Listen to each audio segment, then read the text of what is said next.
नमस्कार, मेरा नाम कार्तिक राव है। मैं कृषि विस्तार विभाग का छात्र हूँ। मेरा उद्देश्य किसानों को नई खेती की तकनीकों और उन्नत तरीकों की जानकारी देना है, ताकि वे अपनी फसल का उत्पादन और आमदनी बढ़ा सकें। आज हम सरसों की खेती पर चर्चा करेंगे। हमारे साथ है मेरे वरिष्ठ निखिल मुंडा जी, जो एग्रोनॉमी विभाग के छात्र हैं और उन्होंने सरसों की खेती का अच्छा अनुभव प्राप्त किया है। वे नई तकनीकों को अपनाकर अपने फसल को और बेहतर बना रहे हैं। आज हम उनसे सरसों की खेती से जुड़ी महत्वपूर्ण बातें करेंगे। नमस्कार निखिल जी। नमस्कार। सबसे पहले आपका स्वागत है और धन्यवाद कि आप अपना कीमती समय दिए। हमें पता चला कि आप सरसों की खेती कर रहे हैं। हम इस बारे में आपको कुछ सवाल पूछना चाहते हैं। जी, बिल्कुल पूछ सकते हैं। आप हमें यह बताइए कि आप किस तकनीक से सरसों की खेती कर रहे हैं और किसान इसे कैसे लाभ उठा सकते हैं? ठीक, आइए चलिए मैं बताता हूँ मैं क्या-क्या टेक्निक यूज़ कर रहा हूँ। ये जो आप देख सकते हैं कि मेरा जो फ़ील्ड है, ये सरसों का फ़ील्ड है। इस पे मैंने जो वैरायटी यूज़ किया है वो केसरी गोल्ड का वैरायटी है, ठीक है? चलिए हम थोड़ा-सा इसको दिखा लेते हैं मैं आपको। ये जैसा पाइप ये लगा हुआ है, ये फर्टिगेशन प्रोसेस के लिए लगा हुआ है। अब जो मेरा रिसर्च का ये जो मेरा है, रिसर्च का जो प्लॉट है, इस पे मेरा है फर्टिगेशन देना है मेरे को। फर्टिगेशन इन डिफरेंट लेवल्स होता है, ठीक है? जैसे फर्टिगेशन होता है वो डिफरेंट लेवल्स का होता है। फर्टिगेशन मेनली आपका होता है जो कंसंट्रेटेड होता है और वो आपका जो डिज़ोल्व हो सकता है पानी में आराम से, वो रिडली सॉल्युबल हो जाता है। और जो हम लोग ऐसे ही फील्ड पे देते हैं फर्टिलाइज़र्स वगैरह, उससे क्या होता है कि बहुत सारा वोलेटाइजेशन लॉस हो जाएगा नाइट्रोजन का, या फिक्सेशन हो जाता है फॉस्फोरस का। वो सब के मद्देनज़र देखते हुए हम लोग फर्टिगेशन यूज़ कर रहे हैं, ताकि ये जब जैसे हम लोग को पता ही है कि जो वाटर ड्रिप इरिगेशन सिस्टम होता है, इसमें आपका 90% वाटर यूज़ एफिशिएंसी होता है। तो जब हम ये देख रहे हैं कि वाटर यूज़ एफिशिएंसी तो हो ही रहा है, साथ में उसमें फर्टिलाइज़र भी दे सकते हैं। फर्टिलाइज़र देने से ये होगा कि जो वाटर का एफिशिएंसी बढ़ रहा है 90%, वो फर्टिलाइज़र का भी एफिशिएंसी बढ़ जाएगा। इसीलिए हमने ये फर्टिगेशन यूज़ किया हुआ है इस पे। और इस पे हम एक और इसमें ट्रीटमेंट चल रहा है, वो नैनो बोरॉन एप्लीकेशन का चल रहा है कि नैनो बोरॉन एप्लीकेशन कितना कारगर हो सकता है इसका यील्ड को बढ़ाने के लिए।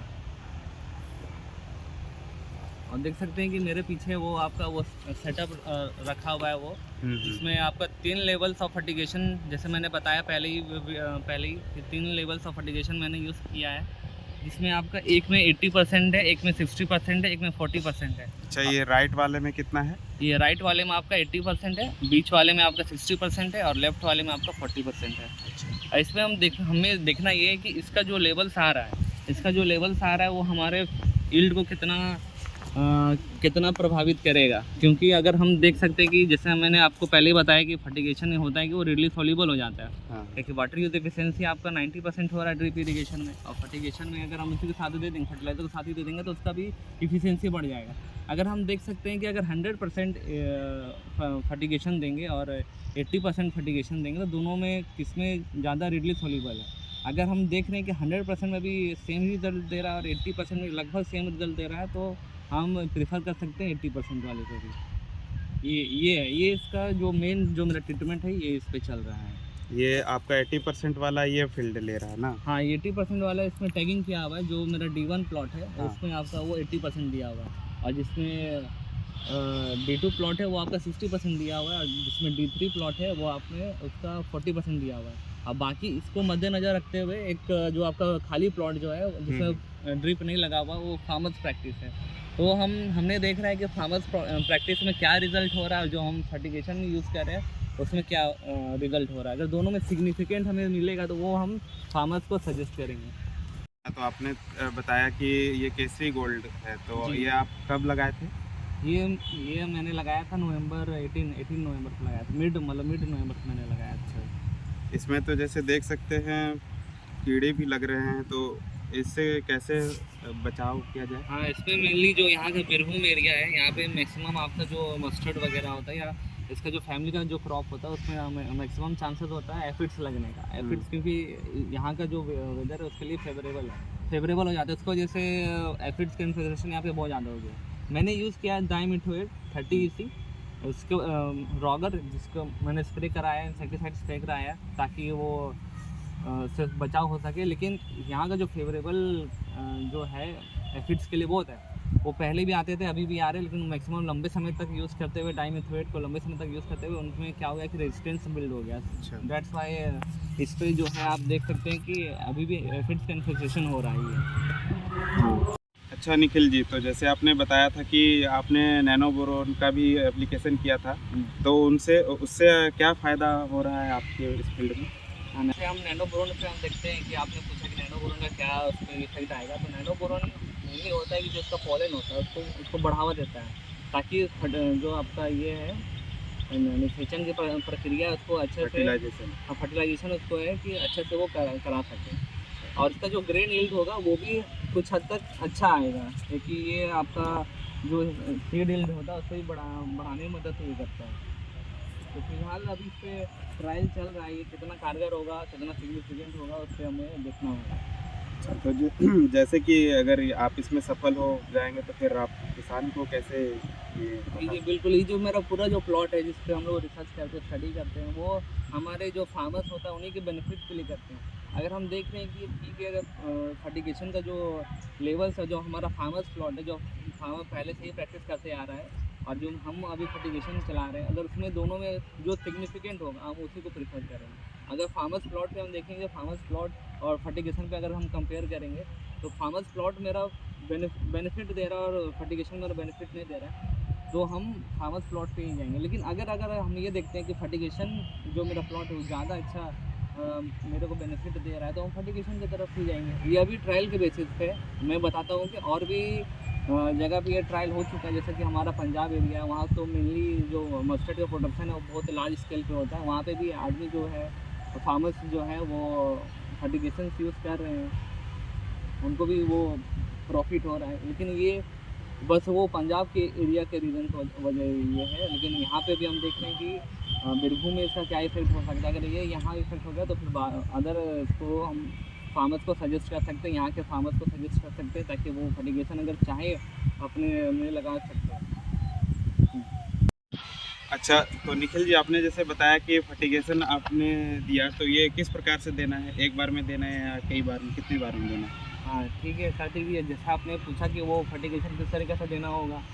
हाँ, वो क्या होता है, फर्टिगेशन का एक जो टेक्निक होता है उसका मतलब उसको स्पीड में करके देना होता है। अगर ये पूरा जो मेरा प्लॉट है इसमें मैंने देखा कि हाँ इस पर इतना पानी रिक्वायर्ड वाटर इतना है, अगर 1400 mm वो पानी देना है पूरे इसमें फील्ड पे, 1400 लीटर पानी देना पूरे हमारे फील्ड पे, तो उसको हम स्प्लिट वाइज करके देंगे। जैसे मैंने स्प्लिट वाइज करके दे रहा है, मैंने 8 डेज़ का स्प्लिट लिया हुआ, तो 8 डेज़ में हमको इतना पानी देना है और 8 डेज़ के बाद इतना पानी देना है, तो वो मैंने स्प्लिट करके दिया हुआ।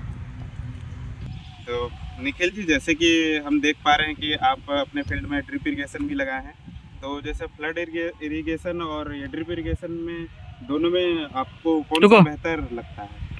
मेनली मैं आपको बताना चाहूँगा कि मैंने पहले भी आपको बताया कि जो ड्रिप इरिगेशन जो सिस्टम हम बिछाते हैं कोई सा भी प्लांट पे, कोई सा भी क्रॉप पे, तो उस पर क्या होता है कि ड्रिप फर्टिगेशन जो हमारा होता है वो आपका 90% एफिशिएंसी देता है। यही का सरफेस हम फ्लडिंग का बात करेंगे तो वो हमारा 30 to 40% ही रहता है।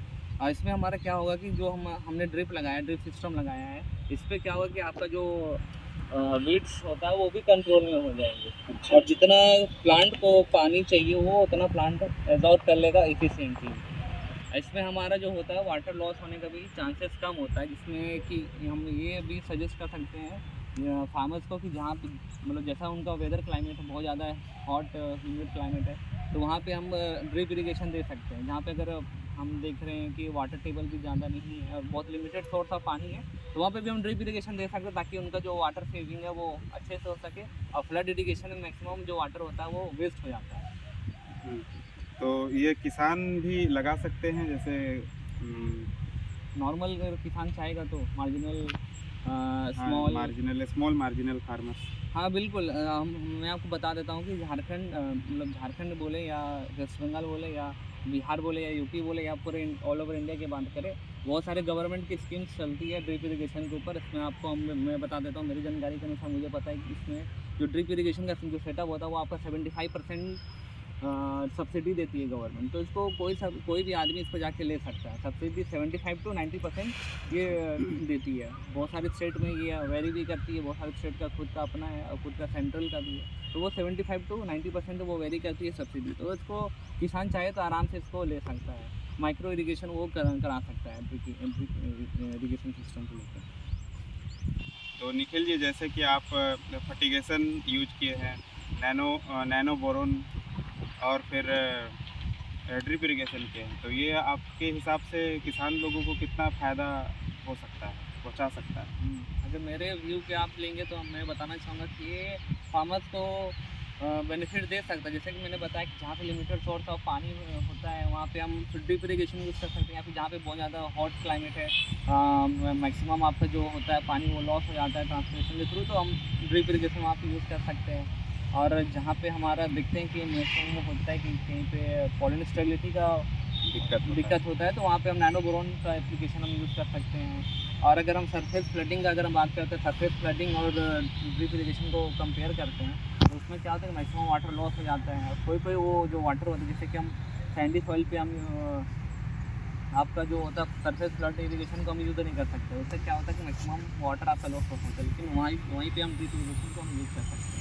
तो ये आपका हम एक तरीके से कह सकते हैं कि जो लैंड का स्ट्रक्चर है, कंपोजिशन है, उसके जो सॉइल का स्ट्रक्चर कंपोजिशन है वो उस पर डिपेंड भी कर सकता है। या हम कह सकते हैं कि जो हमारा जो वेदर है उस रीजन का, वो उस पर भी डिपेंड कर सकता है। और जो हमारा वैरायटी अगर हमको अच्छा और यील्ड चाहिए तो हम नैनो बोरोन का एप्लीकेशन दे सकते हैं। तो इन केस अगर मेरे व्यूज़ आप बताना चाहेंगे फार्मर्स को, तो हम डेफिनेटली इसको हम प्रमोट करना चाहेंगे। और बाकी इसका जो अभी जो रिज़ल्ट आना है, अभी इसका पोस्ट हार्वेस्ट इसका जो रिज़ल्ट आएगा, अगर वो सिग्निफिकेंट आता है तो वो मेरे लिए बहुत अच्छा है और वो फार्मर्स के लिए बहुत अच्छा है, फार्मर्स के वेलफेयर के लिए बहुत अच्छा है। लेकिन अगर सिग्निफिकेंट नहीं आएगा तो मैं सजेस्ट करूँगा कि जो फार्मर्स प्रैक्टिस चल रहा है वही करें और फर्टिगेशन को रहने दें।